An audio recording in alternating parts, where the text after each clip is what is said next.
Okay, so hi everybody. Thank you so much for coming out and joining us today. We're so excited to have everybody with us. We really appreciate you for coming out. Today is going to be a really amazing day. Come on, tell us where you're joining in from the chat. I know we have some people, maybe people from Nigeria. So,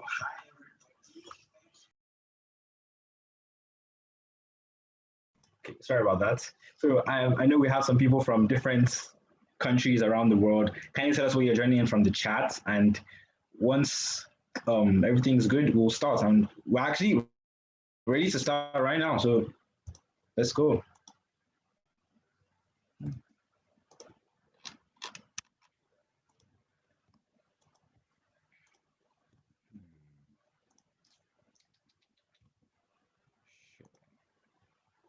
All right. Please do let me know if you can all see my screen, maybe with a thumbs up, a reaction, anything will be good. Okay, awesome. So you can all see my screen. So hello everybody, once again, and welcome to our educational empowerment session. This session is proudly brought to you by Speaking to Nations, and it's a university and scholarship information session. So let's get right into it. So who exactly am I?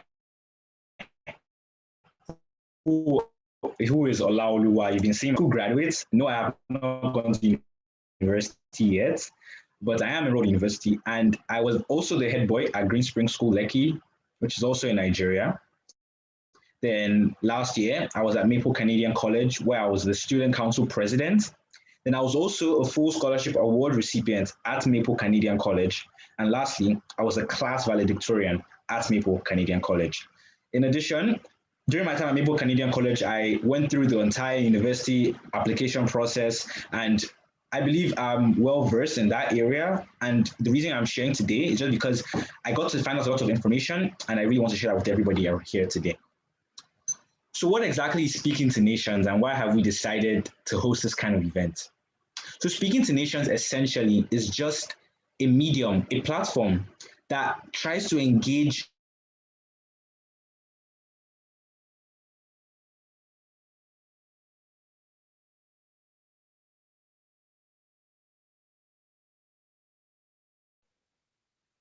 Sorry guys, internet logged me out, but I'm back on. Okay, so as I was saying earlier, Speaking to Nations is essentially a platform. I hope everybody can see my screen. Reaction would be good. Thumbs up. Okay, awesome. So Speaking to Nations is a platform that tries to engage all of its listeners through speaking with knowledge that they can then use to impact society. So the aim of today is really to make sure that we speak to people in our community and try to give them an understanding of the different opportunities around them that they might not be aware of, so that they can use that opportunity to then impact the society in which they are all living. My next slide. So I'd like to just note, that the reason I'm presenting today is because, as I mentioned earlier, I want everybody to be able to impact society. So kindly note that every single piece of advice I'm giving today is just based off my personal experience, as well as research that I was extremely delighted sharing with as many people as possible. And I really hope you do get benefits from this. So what's the content of today? Well, there are 4 things prepared. The first one is tips on what you can do after high school, so like SS2, SS3. Then tips on applying to different universities. Then we have tips on finding full scholarships online. And the last one is RISE, the RISE Challenge, which one of our speakers by name of Greg Main, who's in the room today, who will be speaking to us more about the RISE Challenge. So let's get down. So what are your options, possible options after high school?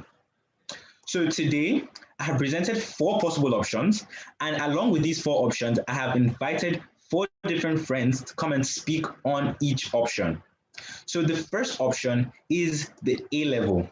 And what I just like to say about the A level is that it's accepted globally. And the A level is essentially just you focusing on 3 courses over a duration of 2 years. So if one of our very happy and delighted partners is here by the name of Iliri Olagbaye. He can take the floor from me. So Iliri, the floor is yours. Speak more about the A-levels.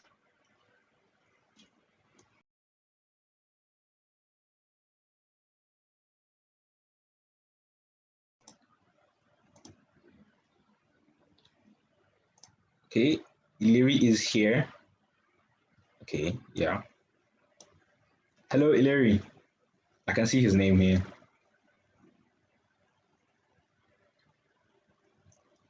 Okay, I guess we'll come back to him, but it's no problem. So I think next we have the gap year. And in the gap year, we have somebody coming to speak to us as well by name of Audrey Ayo. And some points I have about the gap year, like she's going to give you a lot more, but what I just have for you would be to build skills during that gap year and take the standardized tests, for example, the SATs or the IELTS.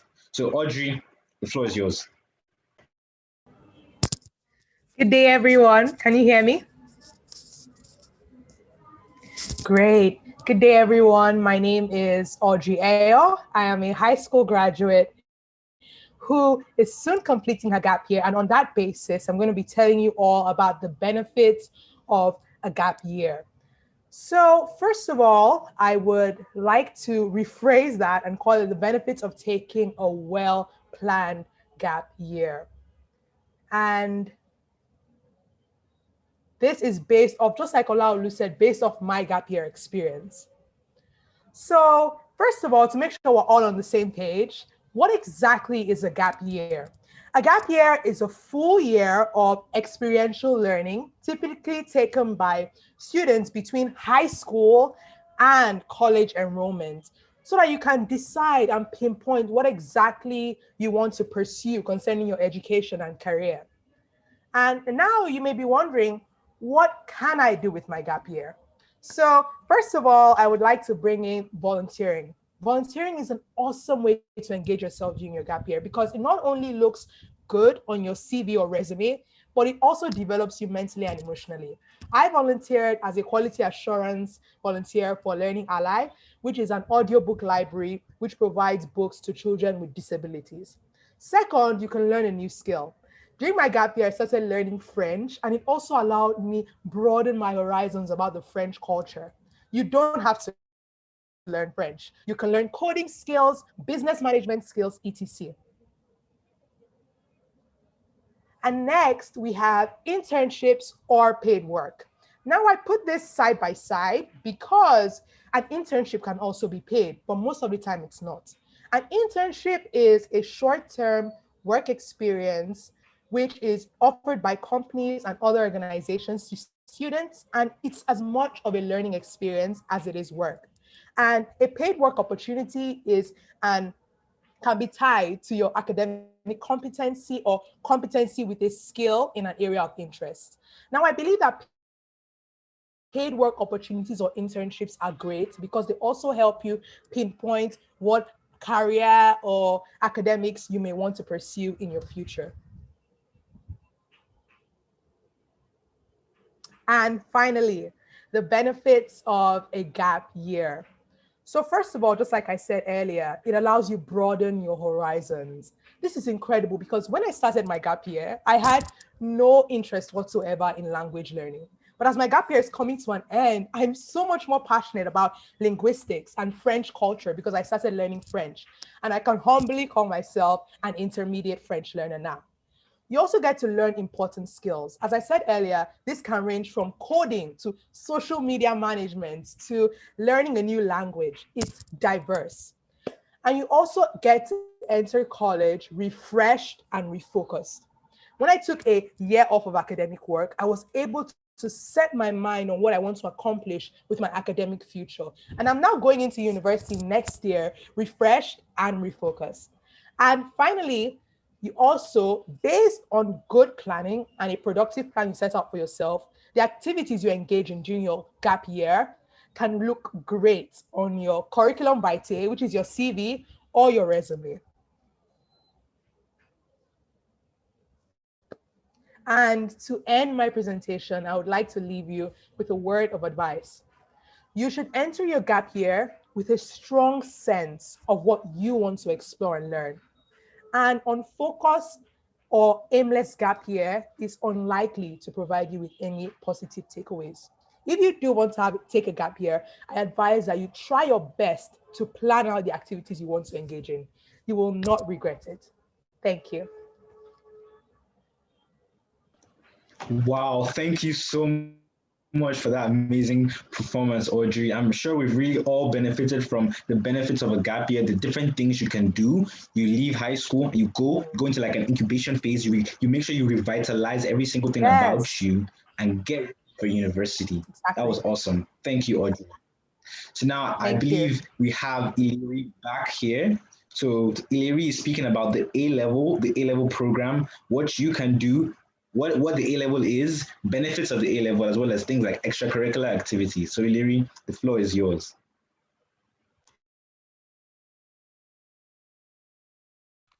Can every okay, yeah. Can you hear me? So Yes, we can. yeah, okay, wonderful. So I'll be talking about the A levels and why you should enroll. So the A levels or advanced level qualifications are internationally recognized qualifications for post 16 or like students between the age of 15 and 17, and are usually studied over the course of 2 years. Your first year is called the AS level. This is like the first half of the A level. And in the second year, you study the A2 level, the second part of it. And you use the combined results. Each year takes 50% of your final A level grade. So they combine the results at the end of the day. And that's what you get. The A level is, like I said before, widely recognized, and you can use it to enter higher education institutions like in the UK, Canada, and US, and almost anywhere. So, okay, now I'll be talking about the courses and how they can relate to your career. In A levels, the A level program is a very rigorous program, to be fair, and you take a standard of 3 subject courses. But some schools do allow you to take 4 if you feel you're academically sound and want to widen your options. Like if you're not really sure of what you want to do, you could, in some cases, take 4 subjects like I did for my first year. And okay, so yeah, for example, if you wanted to do mechanical engineering, you could take chemistry, physics, and math. But like if you weren't sure if you also wanted to maybe do a medical course, you could take biology as a 4th. So that would like really keep your options open in that kind of sense. And then if you wanted to study something like law, you could do law, sociology, and economics.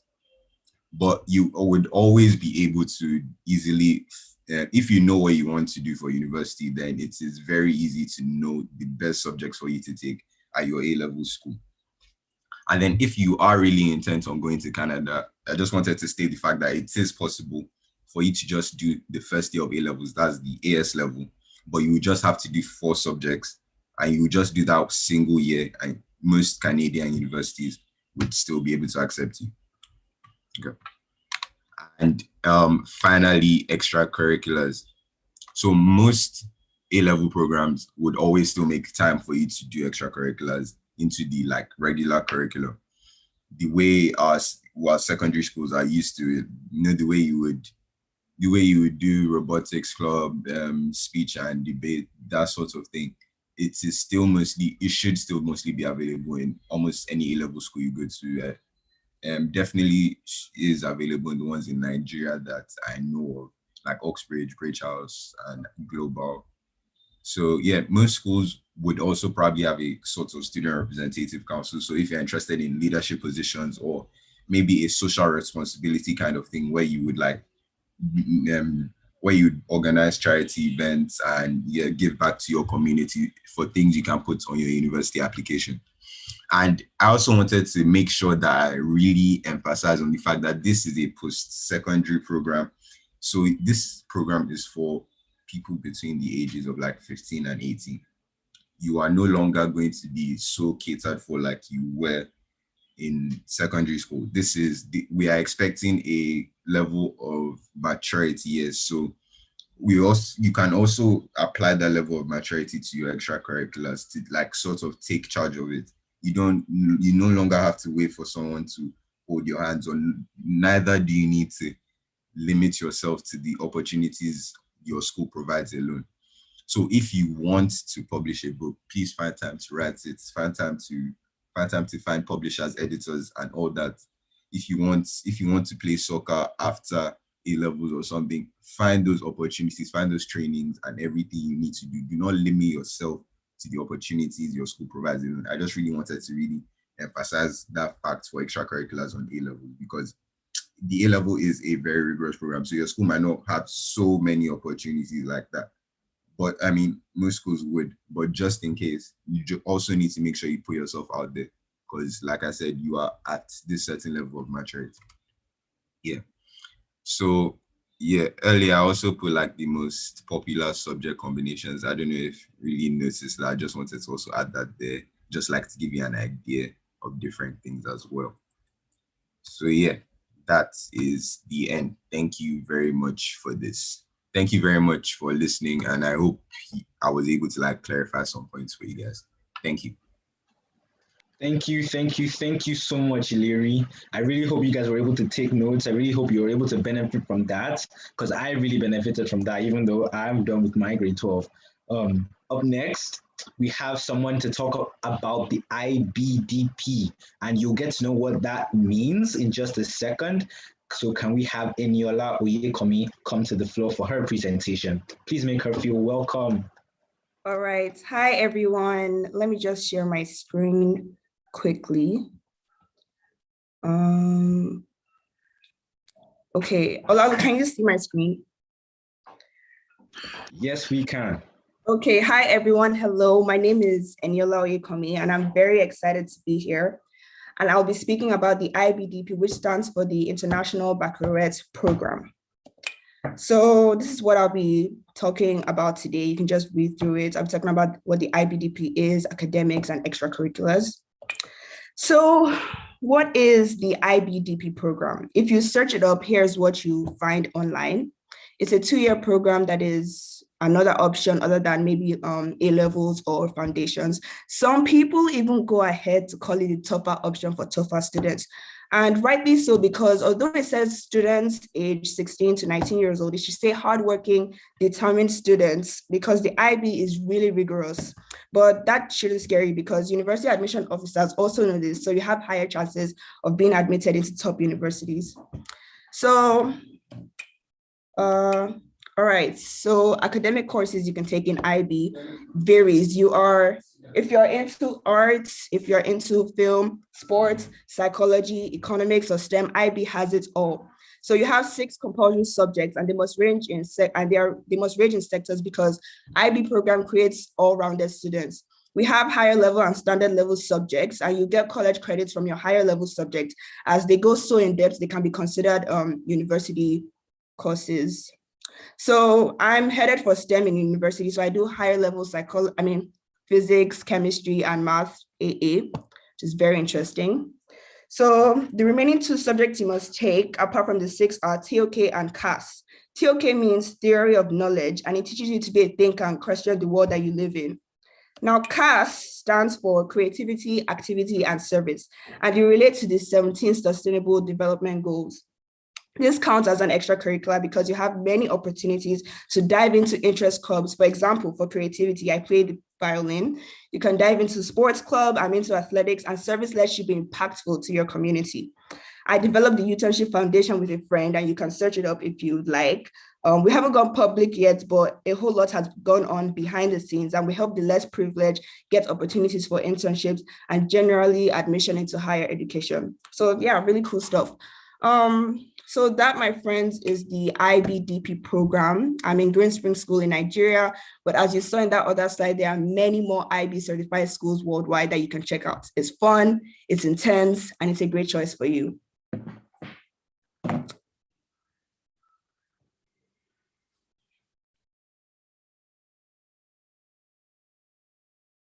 Well, I'm done.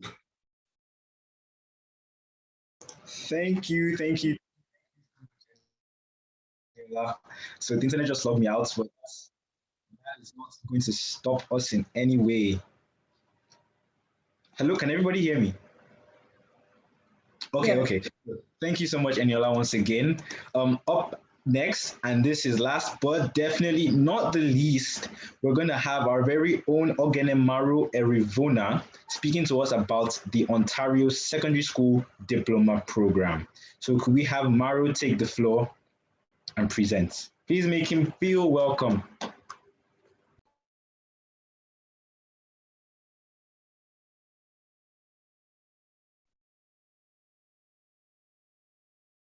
So before Maru goes, Maru, just hold on 1 minute. Just want to say hi to everybody again.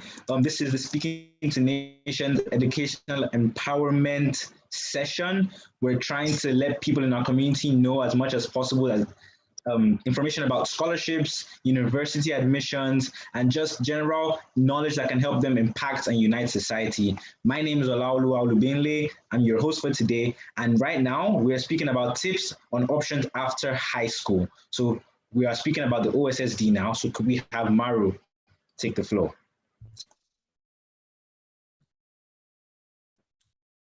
Okay, hi everyone. As Olal has already said, my name is Erivona Ogenemaru. My PowerPoint is having issues right now, but it's loading up now, so I'll just share my screen.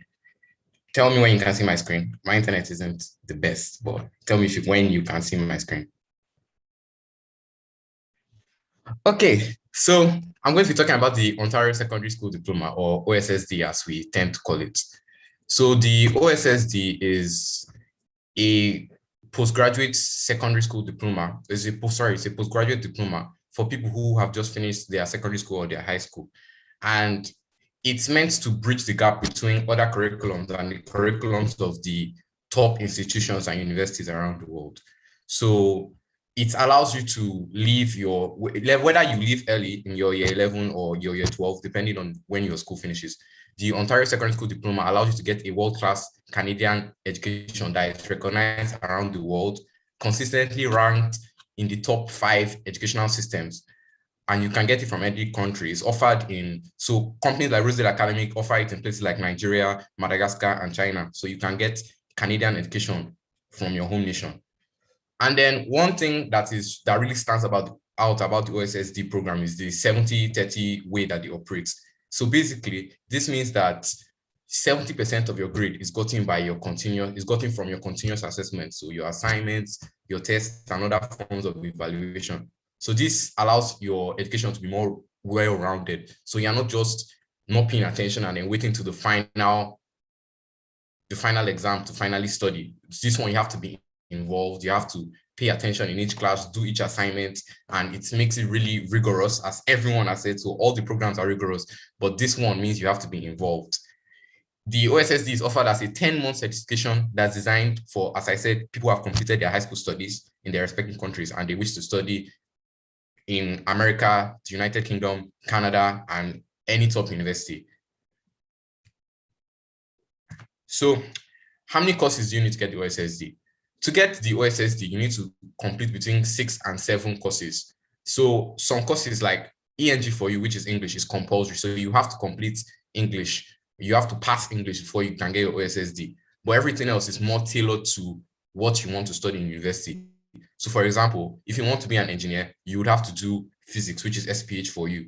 If you want to be a doctor, you have to do biology, SBI4U. And then if you want to do something like business leadership, or business management, you have to do international business. So it's tailored to what you want to be in future that you pick your 6 to 7 courses. Now, what are the extracurriculars? So the OSSD is unique in that you also have to complete a certain number of community service hours to graduate. So for Rosedale Academy, you have to complete 10 hours of community service before you can get your Ontario Secondary School Diploma. And this allows you to branch out, and it can really make you more socially aware of the problems, because you have to learn about things like global warming. You have to learn about the Sustainable Development Goals. You have to... Hello? Are you still with me? Yes, we are.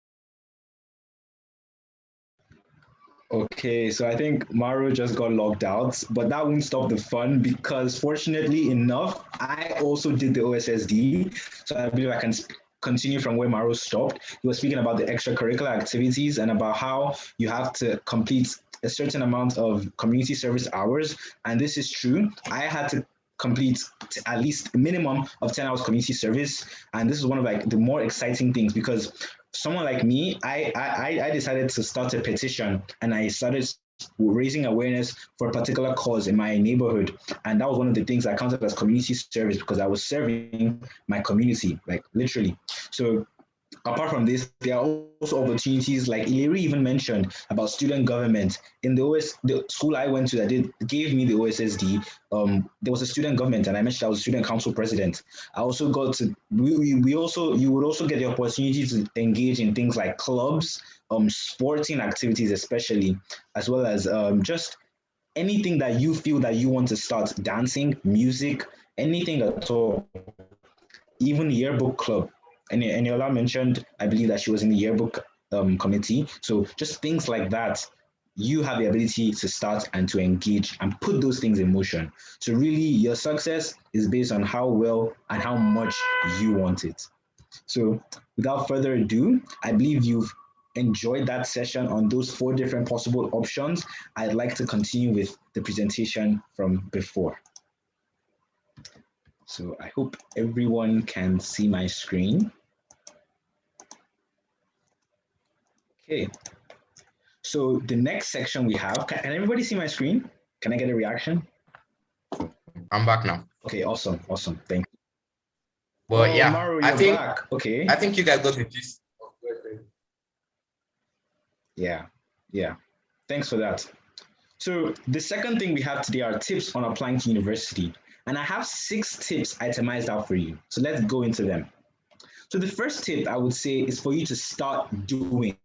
Start doing things. You heard Eniola talk about the IB and the CAS. You heard every single person today talk about something related to extracurricular activities. This is because universities, they will ask you to write essays that lay an emphasis on these things. It would also help to know exactly what you want to use your degree to do when you're done. So for example, let's say you want to study medicine and the reason you want to do that is because you want to improve the medical background, the medical landscape in your home country. That could be a good reason because when you let university admissions officers know why you want to use your degree, they're more likely to understand and like appreciate your own point of view. The second tip is for you to explore, like search far and wide. Don't let anything make you feel as if you shouldn't go to a particular place. Like let's say you're in where? Let's say you're in Nigeria and you find a school in Australia.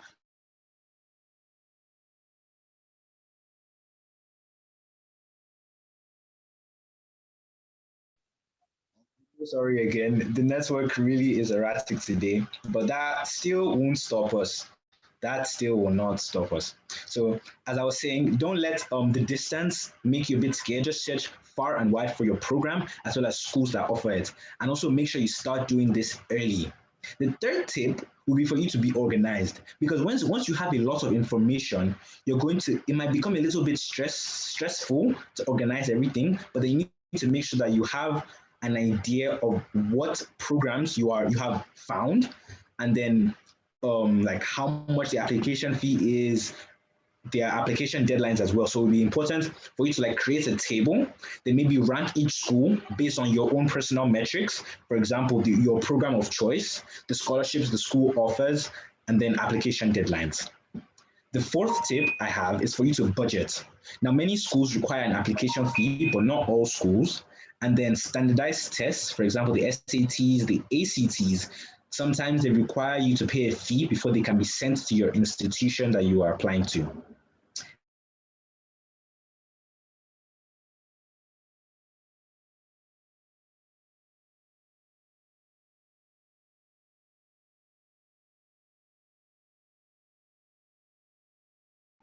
Sorry again for the break. But I was saying earlier that the tip 5 is for you not to be scared to ask questions, because you never really know how much benefit you would get out of asking that question that you had. So make sure that you ask your university admission counselors about how you can fund your education, because many of them would say that, oh, you could get a job on campus.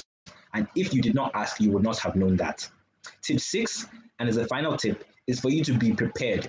Be ready to face whatever news you get regarding your admissions decision. Remember that the school doesn't make who you are. Instead, you make the school. Remember that many big schools, like, don't the idea I'm trying to pass across is don't put prestige over purpose. Realize that you have a purpose, and just because you're going to a prestigious school doesn't mean that you're actually going to achieve your purpose. Find the school that fits everything that you would like to achieve in life. Don't forget, the school doesn't make you, the students, make the school. Okay, so tip 3, wow, tips on finding full scholarships online. This was a tip I personally used between last year and this year, and I'm very glad to share with everybody today. So the first tip is using a keyword search. So this is how I found out Google works. Anything you put in quotation marks and you search it up on Google, Google will bring up a search result with those words you have in quotation marks. So from this image you can see on my screen, I've searched for full scholarships in quotation marks for undergraduates. Now you can adapt this and type full scholarships, then put the name of the school that you're going to. For example, University of Waterloo. For example, let's say McMaster University. Keep doing this kind of searches and eventually something will come up. And you can also use this search by country. So full scholarships in Canada for undergraduates. You will see so many search results. Also, I would say make sure you subscribe to many blogs, because there are so many blogs online that post this information, but then people just don't know these things. So also make sure that once you found that scholarship, you look up for the scholarship value as well as eligibility requirements, because some scholarships are only for citizens of that nation and you might not be a citizen. So make sure you know which scholarships are eligible and applicable to you. So the fourth and final thing I will be speaking on today, however, one of our other speakers, Greg Main, will be speaking about this too, is the RISE Challenge. And it's a lifetime worth of scholarships for 15 to 17-year-olds. So what exactly is the RISE Challenge? So RISE is this vibrant community of exceptional and outstanding 15 to 17-year-olds who are extremely passionate about using their talent, their God-given talents, to build a better world, make society better. Everybody who is part of the community has access to online courses, workshops, as well as a network of peers. Now, outside the RISE community, in the RISE community, there will be 100 sects. So there's going to be 100 group of people who are going to be classified as global winners. Now, these global winners will receive a lifetime of individualized support because they've chosen to build a better world. And these benefits could exceed $500,000 for each individual global winner. So for the benefits, they include educational support, funding opportunities, a residential summit, a global winner network, as well as mentorship and career services. If you would like to know more, find out more information from their website, you can visit risefortheworld.org. Also note that applications will open in the fall. So with that, I'd like to invite our next speaker by name of Greg Main to take the floor as he gives and talks to us more about the RISE. Thank you so much. Super excited to be here, to be speaking with you guys. I didn't bring a presentation, and frankly, Olalua, you did a really good job with that presentation about RISE. So you really summed it up well. And so I'm just going to add that this presentation, first of all, thank you so much for having me, Speech to Nations. It's been really cool to hear you all talk about your different experiences. And I want to just add that I formerly worked as a university admissions counselor running international recruitment and international selection for a college in the US, Dartmouth, which is one of the Ivy League schools. So I'm happy to help answer questions with the time that we have left over. And the information that everybody has given has been really, really helpful and interesting. And I think it's really important, the tips that you gave about kind of doing your homework early and being prepared, those are really helpful. But with regard to Rise and the Rise Challenge, I think the first and foremost, the most important thing is that the community is open to everybody and it's free to join, and everyone who joins benefits. I think those are the really exciting things. You know, we're talking about applying to the UK system or the Australian system or the US system. Like, a lot of those applications cost money. They're going to take time. They're going to require you to kind of jump through some hoops. Whereas if you join the Rise community, you're going to be enjoying the experience from the minute that you set foot in it. And I think you can attest to that as a member, Olalua. Like, you can talk a little bit more maybe about that when people have questions. But I think what's really cool is that everybody who plays wins, right? You get to access really interesting people. You get to access a really interesting network, opportunities for webinars, Ask Me Anything. We're going to be offering certification courses, and we're building out all kinds of new and exciting programming in the coming year. So right now, the community is kind of set for the first year. We've already closed the community, but we're going to be opening the community back up and the challenge back up in mid-September. So be on the lookout for that. There was a sign-up sheet before the event, so I can share that in the chat. If you sign up here, we're going to be sending you kind of a thank you email for attending and an opportunity to sign up for the newsletter where you can get more information. So if you join the community when we launch in September, you just have to fill out some biometric information and you can start accessing all of our free and inclusive opportunities, including we have admissions sessions. So we're going to have the deans of universities coming next week to talk to international global students and youth from around the world about applying to schools in the US. Then in September, we're going to be doing a session with international universities. I'm coming from the US, so international to me is non-US, obviously, from my perspective. So we're going to be having universities from the UK, from Mexico, China, Australia, talking to people about their systems and what they offer. Those kind of events will all start coming in the fall. And then after around mid-November, we'll be closing the community sign-up phase, and we'll be offering the opportunity to apply for the challenge, where you submit a video about, or a series of videos about a social impact project that you're doing in your community. Could be anything. It doesn't have to require any money, just time and effort for you to raise awareness around an issue that you care about. And so that process happens in 4 stages. At least it did last year. It could change a little bit this year. We haven't exactly determined how we might iterate on what we did last year. But generally, we ask for youth to engage with a problem, to think about it, to investigate it, to think up ways to solve it, and then to act on those investigations and that engagement. And then after they've acted, which will be the main part of the focus of the experience, like creating something or doing something in your community or for the global population at large, then you will be reflecting. And we're open to anything. We're open to people who are interested in climate change, global health, the arts, the humanities, education, and any area that you're interested in having an impact, which we're looking for you to act and engage with. So that's kind of the challenge process, and that will run from November until the end of the calendar year. And then starting in January, we'll be doing some reviews. We'll be doing reviews of all of the projects that we received. So Olalua hasn't mentioned this maybe yet in the presentation. I didn't know if I didn't hear it. He's a finalist. So as a finalist, we reviewed these thousands of projects we received, and we picked 500 of some of the top projects from around the world. And each of the finalists receives rewards, $1,000 US. We're going to be having more rewards coming out soon, so be on the lookout for those. Really exciting. And then you also participate in an interview process. So that's a full Saturday of interviewing that you do on Zoom. And as part of, once you complete that, you're eligible to collect all the prizes associated with being a finalist. And then from there, you're in the running to be a winner, where you can receive, as Olalua mentioned, the $500,000 of lifetime benefits towards your education or towards scaling your social impact project. It's not required that you use the money to get a scholarship. It could be that you just stay and will continue to work on the idea that you had. So that's really exciting. And I'm happy to answer further questions, as I mentioned before. And I'm really excited to be part of the program here today. So thank you for inviting me and for having me. Thank you so much, Greg, for coming again and speaking to us. We really, really appreciate it. So now, if anybody has any questions, kindly send them in the chat. And I would also like to mention and state that if you want more information, for example, if you want access to the YouTube videos, or if you want to be able to still sign up for the Rise newsletter, you can visit this website in red and you'll be able to access all information there. Also, some of the scholarships that I found last year, I put them up on this website and you can use that to access, you can use this link to access those scholarships as well as some of the courses I found online.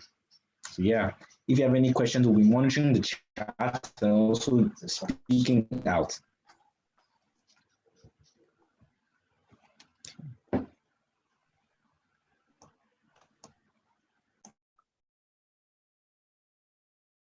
Okay, so I have a question here that says, would the slides of various presenters be made available at some point?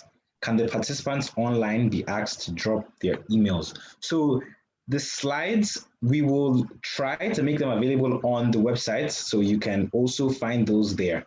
So if you would like that, please check the website sometime soon. A question came in from Banjo about talents, and I just didn't know if that was with regard to Rise, but I didn't mention before. But the traits that we're really keen on at Rise are brilliance, perseverance, integrity, empathy, and calling. So those are the traits that we're always looking for in our applicants and for people who want to join our community.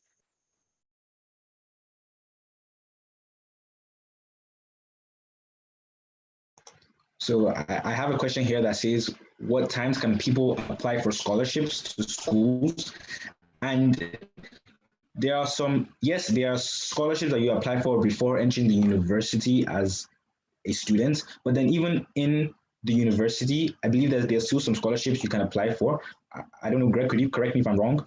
Are there scholarships you can apply for whilst you're a student in university? Yeah, it depends on the system. Yeah. It depends on the system. You can apply for scholarships at different points. Like you could obviously get a scholarship before you Rise, for example, is a scholarship you get before you go to school. You can get scholarships while you're in university as well. It becomes a little bit more difficult. The other time you'll get a scholarship, so like for the US system, is at the point of application. So for example, when I was at Dartmouth, we met 100% of need for international students. So we would give all the money required for a student to afford the tuition. If you were admitted, we would offer you that much money, and you would do it at the time of application. So when you applied with your materials about your academics and your experiences and your essays, you also sent in a financial aid application if you required financial aid. And then we would review those at the same time. And we would send you, if we admitted you, we would also send you a scholarship with your admission. Oh, wow. Thank you. Thank you so much for that. There's a question here that asks, for students who are not so superb academically, but have talents, have other talents like arts, sports, can they get into top universities? And what I think from this is, yes, they can, because schools only look for academic talent, but they will also look for things outside academics. I don't know, Greg, do you have anything to say about that? Sure. I mean, I think it's important to understand it depends on what schools you're talking about and where you're trying to go. Like you mentioned earlier in the presentation, the world is very large and there's a lot of systems out there. And I come from the US system, which is very different from the UK system, which is different from any, name a system around the world. So with the US, you can get admitted to schools with really strong athletic and arts talent, but you have to be really, really strong, like Olympic level talented for that kind of a scholarship opportunity. If you're somebody who's playing on the under 18 Nigerian Olympic basketball team, yes, you're probably going to be somebody who the US schools would offer a scholarship, even if your academics are not as strong as your sports credentials. But you have to be that level of achiever in the arts or in the sports space in order to qualify for those scholarships. I thank you so much for that answer. There's another question here asking, does being a transfer student lessen my chances of getting into a university?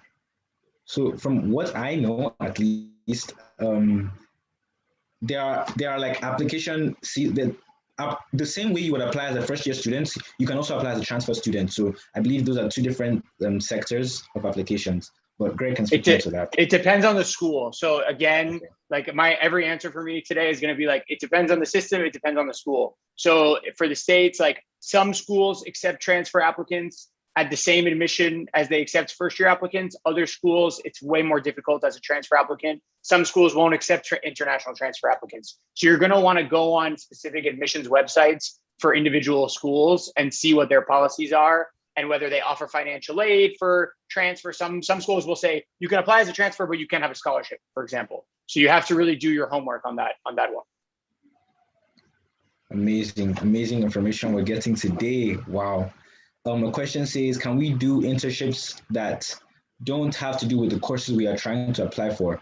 Yes, you can. Like if you've not gone into university yet and you're like applying, you can still do internships that don't have any relation to your course, but it might be better to do it if it has relation to your course so that you can speak more about it when you're writing your essays or making videos.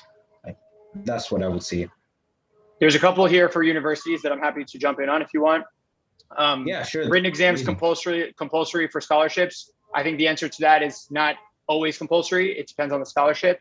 Many universities require either a standardized test. Some require a standardized test, although that's changed a lot since the pandemic. Some don't require standardized tests, can still offer scholarships. So again, you have to check. My biggest piece of advice always is like attend official admissions presentations from universities, because that's where you're going to get the most accurate information from the experts. It's really helpful to do it that way, and also check their websites. And then somebody asked, do you need to be academically sound for the RISE Challenge, or is it purely based on talent? We don't check any academics for the RISE Challenge. We don't ask for grades or scores or transcripts. So no requirement, and you can join the RISE community for free with no specific requirements, just signing up on the website, signing up on the app called Hello World. So you'll hear more about that if you sign up for the newsletter, but it's there's no competition to get into the community. Everybody's welcome in the community. For the challenge, it's more about your videos and your project and your reviews that you complete as part of the challenge. And once you sign up for the community, you'll learn more about how all that works. I have to jump though. So thank you again for having me. I had another commitment at 12:45, but I appreciate the opportunity to speak with all of you. It was really cool. And Ololuwa, just stay in touch and let me know if I can be of help any other way. Okay. Thanks, so guys. much for coming again. We really appreciate you. Bye. Appreciate it. Bye, guys. Okay. So there's a question here asking if personal statements are compulsory for most universities. And I would think the answer to that is yes, because the schools everybody else is free to answer these questions. The schools I apply to, every single one of them asks for a personal statement. So yeah, I would say that they are mostly compulsory. And the answers I'm giving are just based off my experience. So yeah. Okay. There's a question here. Do my O-level grades in Nigeria lessen my chances of getting scholarships in the USA, even if my SAT grades are very good? So what I do know is that majority of schools are test optional, meaning that they can say, okay, you don't have to give us your SATs, but then you can. So even if you write the SATs, you might not be required to submit them. However, a lot of schools do base scholarships on the SAT. So if your SATs are very good, yeah, you will get quite a lot of scholarships. And your O-level grades in Nigeria don't lessen your chances, because I had a friend who just finished the IGCSE, which is also O-level. She wrote the SATs, and then now she's in university. So it doesn't really matter about your O-levels. Just make sure that you're academically prepared as well as mentally. Yeah. Anybody else want to add to that? Okay. There's another question here asking for the age limit to join RISE. So the RISE challenge is for people between the ages of 15 to 17.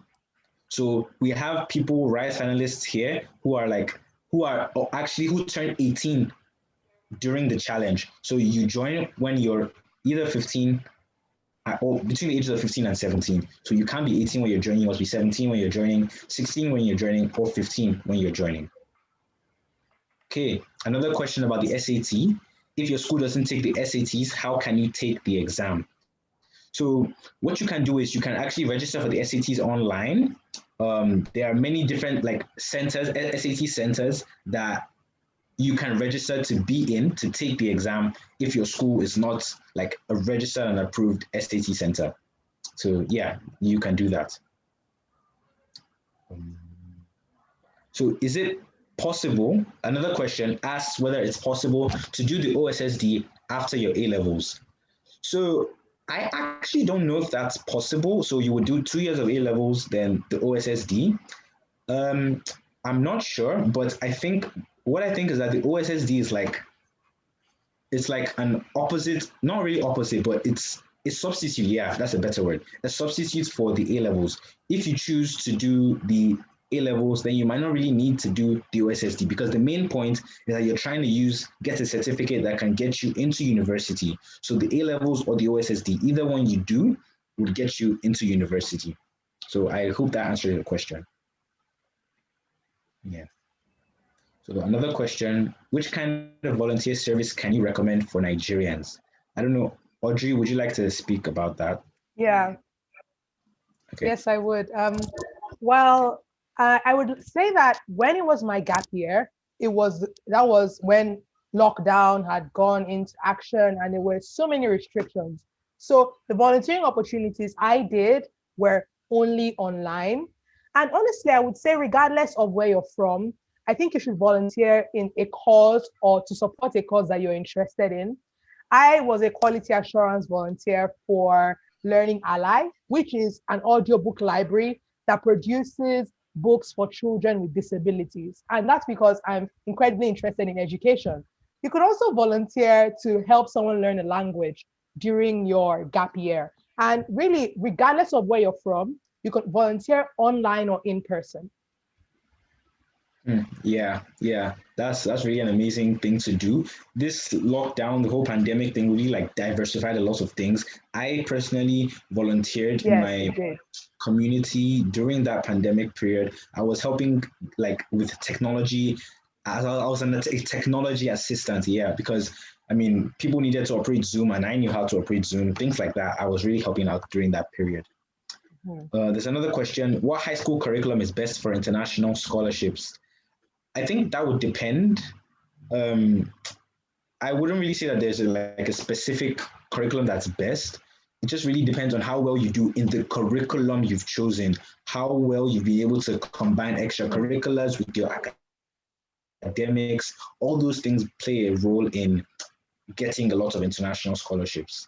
And a point I would like to make is that some of the scholarships that I got, if I'm not mistaken, I think, okay, no, let me say some of the scholarships that I got and the scholarships that I'm using, none of them were actually based on things like grades. For example, you heard about the RISE. You heard Greg say that I was one of the RISE finalists. None of these things are about grades. Some of them are just about purely extracurricular activities. There's a scholarship I got to the university I'm going to, and it was not about grades. The reason I got the scholarship was because I was able to define my passion and how I want to use that passion to impact the world. So I believe this also answers the question about the major requirements for a scholarship. The requirements are just based on what the scholarship requires you. Like some would say, okay, tell us about your passions. Some would say, give us a 250-word essay about why you're interested in the subject, in the course you've chosen. So it just really depends on the university, and not everything is academically based. Okay, we're looking for more questions. So a question says, how can I prove all the things I wrote in my resume about my extracurriculars? So normally the university would ask you to provide the email address or phone number of somebody who can prove all these things. Yeah. But then sometimes they might not ask you. So you just really need to make sure you're truthful, because even if they don't ask you now, they might end up asking you by the time you get your admission. Who knows? Yes, okay, I'm sorry to interrupt you, but I would like to add that you could also, in certain instances, you could also upload a certificate, and that would be if they asked you for it, because they assume that integrity is assumed. Yeah, that's very true. Okay, another question says, can the OSSDs and A-levels serve as an alternative to the SATs? So yes, they can serve as alternatives, but you can also choose to take the SATs. Like I had friends that did the OSSD but didn't take the SATs and are still going to American schools. So OSSD and A-levels can serve as alternatives. Yeah. Another question, can you use just your O levels to get a full ride scholarship to a university abroad? Yes, yes, you can. Because some of the full ride scholarships, and it really depends on the full ride scholarships requirements. So if it doesn't require you to have done the A levels, if it just requires you to maybe talk about your passions, then definitely, yeah, you can. Okay. Another question, do you need the SAT to apply to Canadian universities and get scholarships? Is there anybody else that would like to answer this question? I think I've been talking a lot. Anybody else? Okay, the question again is, do you need the SAT to apply to Canadian universities and get scholarships? Maro, I think that mostly applies to you. That question, like, Yes. Yeah. So actually, I didn't do year 12. So I didn't do SAT, I didn't do HSC, I didn't do WAEC. So you don't actually need SAT for Canada. It might be nice for you to send to them, maybe if it was really good and you want to try and make them like you more, but then it's not necessary because I have admission without writing the SAT to a Canadian university. Okay, that's amazing. We're looking for other questions. If any of the co-hosts see any question, you can raise that up and we discuss in case I miss anything out.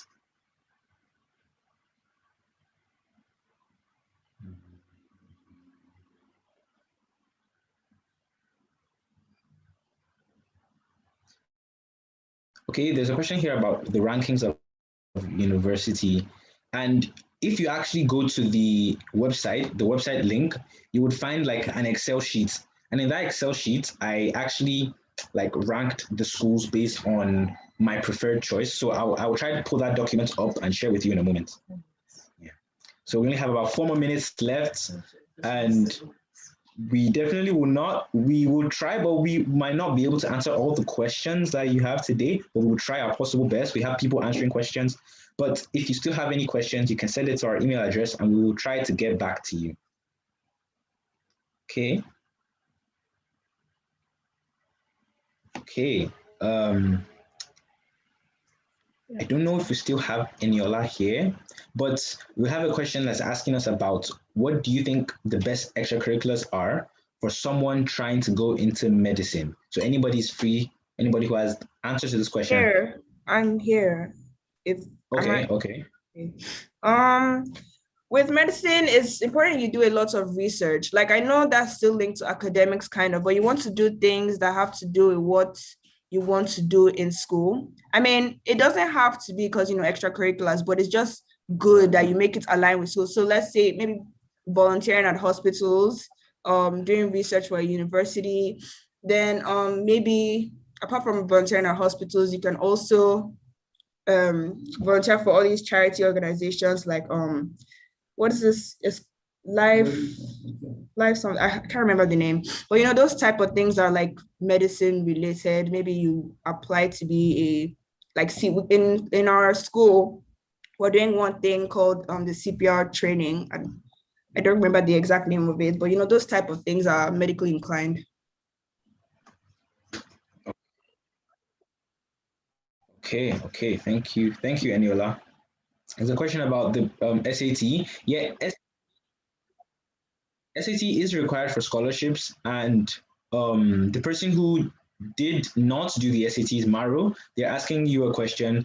You didn't do the SATs, but did you get scholarships to Canadian universities? Yes, I got scholarships based on my OSSD and my transcript. So you don't need the SAT to get scholarships. Okay, awesome. There's another question for suggested extracurriculars for leaning towards law or business. And unfortunately, we cannot unmute participants. Kindly just type in your question in the chat and we'll try to get back to you. We only have a minute left and before we close the session. So the question was suggested extracurricular for someone leaning towards law or business. If anybody has the answer, you're free to speak. Okay. Law or business? I actually would say for law or business, you could actually maybe start your own business. That's something I did in my time. I started this t-shirt company and I really I leveraged on that during my entire university application process. You could start your own business. That's something I would do. We also have a comment that you can apply to Canada, US, Hungary, Australia with the OSSD. Okay. Okay. So the last two questions I see here are, how do you research for universities if you've not finished high school? Well, you can just choose to research, like just Google them online in your spare time. So the last question, okay, yes, the Rise Challenge link is active, but the applications are not yet open. They will open in the fall, which is September. And last but not the least, is there a specific college where I can study everything the first 2 years and then decide? So this question is actually, many people have it, and it's like some schools have this thing called an undecided major, where you essentially just go into the university when you're not sure of what you want to study. So you go in as undecided. You're not sure of what you want to study, but then along the way, you find out what you want to study. And then you now go into that as your major. Because the first 2 years of university generally are just like general courses, nothing really specific. But by the time you enter your third and your fourth year, that's when you get specific. So I really, really hope everybody has had an amazing time. I really want to thank every single person that made this event possible, from Audrey, Eniola, Maro, Isaac, Ileri. Thank you so much. Thank you, Mom. Thank you, Dad. Thank you to every single one of the participants. You guys made this presentation extremely, extremely eventful. We also say a very big thank you to Greg Main, who came all the way from the US just to share with the Rise, talk about the Rise Challenge with us. This was an extremely powerful session. Remember that this session is on YouTube. We're live right now, but the video will stay on our YouTube page, Speaking to Nations, for as long as YouTube still exists. So make sure you keep on sharing this with people so that they have access to this news and they can continue to impact their world. So thank you, everybody, and all the best. Bye. Bye, everyone. Bye.